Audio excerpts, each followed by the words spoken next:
Inilah detik-detik api mulai membakar salah satu kios di kawasan Pelabuhan Nusantara Raha, Sulawesi Tenggara. Dugaan sementara, api berasal dari kompor salah satu kios sekitar pukul 5.30 waktu Indonesia Tengah. Kencangnya tiupan angin serta material bangunan yang mudah terbakar membuat api cepat membesar dan merembet ke bangunan lainnya hingga total 20 unit kios di kawasan ini ludes terbakar. Seorang nenek nyaris menjadi korban. Untungnya pedagang dan warga sekitar berhasil mengevakuasi nenek tersebut. Api baru berhasil dipadamkan setelah 2 unit mobil damkar tiba di lokasi.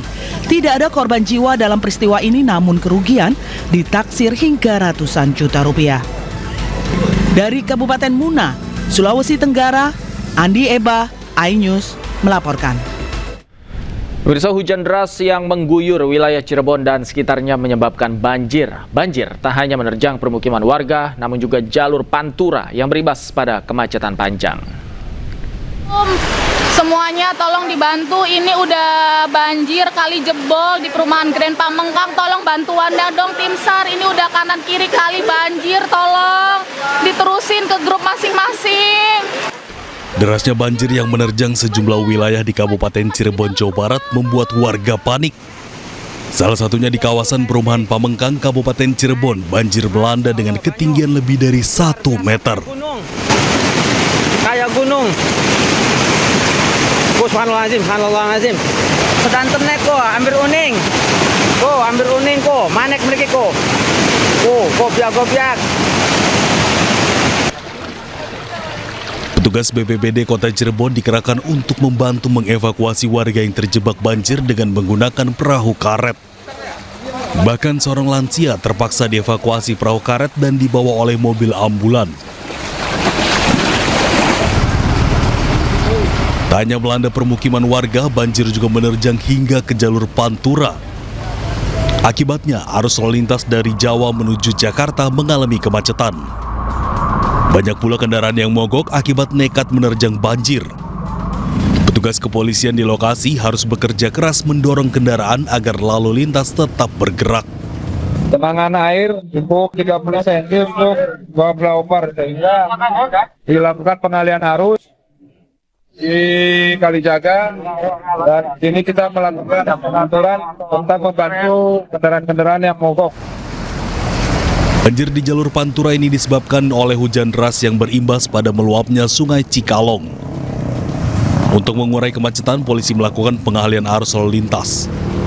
Dari Cirebon, Jawa Barat, Mahardika, iNews melaporkan. Pemirsa, tim SAR gabungan berhasil mengevakuasi 1 jenazah korban banjir bandang di Kabupaten Kepulauan Sitaro, Sulawesi Utara. Jumlah korban meninggal dunia menjadi 16 jiwa, sementara 4 lainnya masih hilang.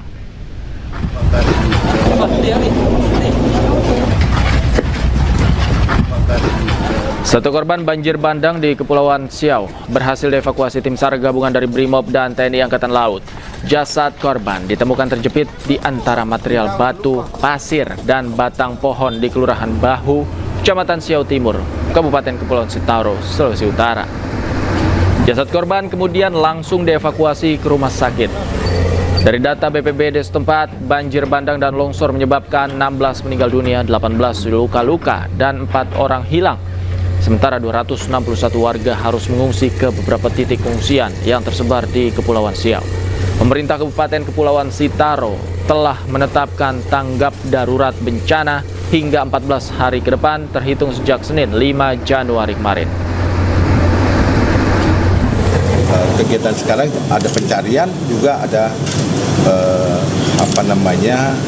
membersihkan puing-puing yang ada di sana supaya jalur di sana bisa terbuka kembali.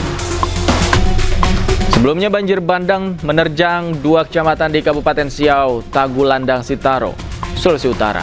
Banjir terjadi akibat intensitas hujan yang tinggi dan berlangsung lebih dari 5 jam. Belasan orang meninggal akibat banjir bandang tersebar di 3 desa dan 1 kelurahan. Ketiga desa tersebut adalah Batu Senggo, Peling, dan Lakaeng. Sementara 1 kelurahan berada di Bahu, Kabupaten Siau. Banjir bandang juga merusak permukiman warga, gedung perkantoran termasuk Mako Polres Kepulauan Sitaro. Personil polisi dan warga berupaya mengevakuasi korban terdampak ke lokasi yang lebih aman.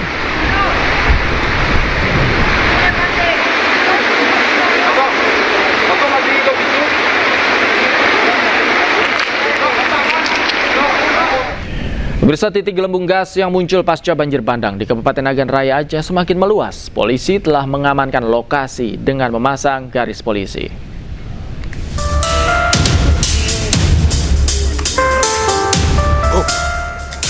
Warga Nagan Raya Aceh sempat dihebohkan dengan munculnya gelembung gas pasca banjir bandang di Desa Gunung Cut, Kecamatan Darul Makmur, Kabupaten Nagan Raya, Aceh. Saat dibakar warga, gelembung gas tersebut mengeluarkan semburan api dan viral di media sosial. Kini, gelembung gas tersebut semakin meluas, dari 5 titik kini bertambah menjadi lebih dari 10 titik. Hingga hari keempat, gelembung gas masih terlihat aktif dan mengeluarkan semburan api. Kalau kubangan itu tidak dihitung, tapi lebih dari 10 atau bahkan lebih dari itu. Banyak gelembungan itu yang kita lihat sampai hari ini, itu banyak gelembungan yang terlihat. Mungkin ada di wilayah-wilayah yang lain. Warga pun diminta agar lebih waspada dan tidak memantik api karena gelembung gas masih belum diketahui statusnya.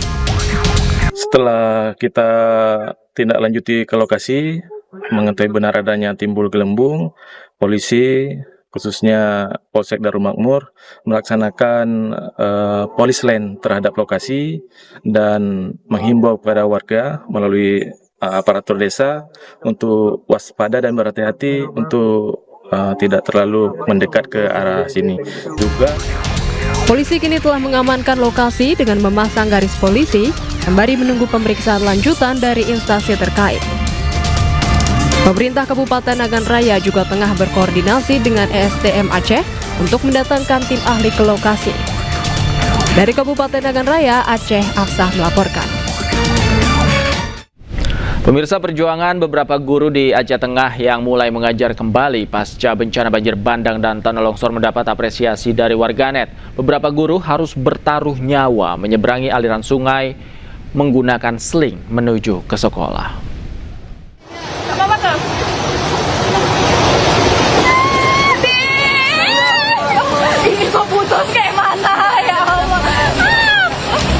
Beberapa guru harus bertaruh nyawa menyeberangi aliran deras sungai menggunakan seling baja menuju sekolah di Takengon, Kabupaten Aceh Tengah, Aceh.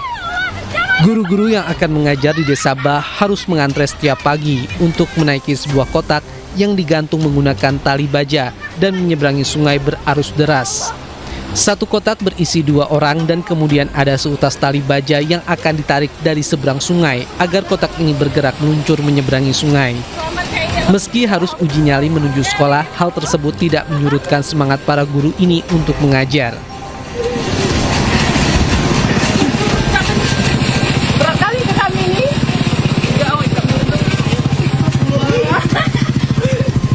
Usai menerjang bahaya, guru-guru ini merasa lega saat akhirnya mereka tiba di seberang sungai dengan selamat.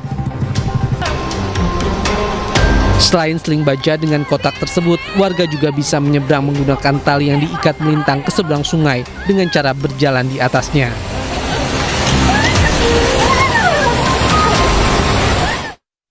Pemirsa, Barreskrim Polri telah menetapkan tersangka dalam kasus kayu gelondongan ilegal yang terbawa banjir dan longsor saat bencana Sumatera. Meski demikian, polisi belum membeberkan identitas para tersangka tersebut.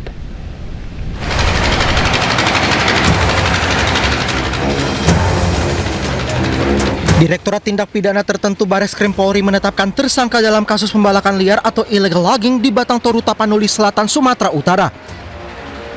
Diketahui penetapan tersangka dilakukan setelah penyidik melakukan gelar perkara bersama pihak kejaksaan Jumat 2 Januari 2026. Direktur Tindak Pidana Tertentu Barreskrim Polri Brigjen Pol M. Irhamni menyebut sudah ada 2 tersangka. Meski begitu, Irhamni belum merinci terkait identitas para tersangka itu. Sebelumnya, Irhamni menyebut status kasus kayu gelondongan di daerah aliran Sungai Garoga, Tapanuli Selatan hingga Sungai Anggoli, Tapanuli Tengah ke tahap penyidikan. Irhamni juga mengatakan pihaknya bakal menerapkan pasal tindak pidana lingkungan hingga pencucian uang di kasus kayu gelondongan yang diduga menyebabkan banjir dan longsor di Sumatera. Tim Liputan iNews melaporkan.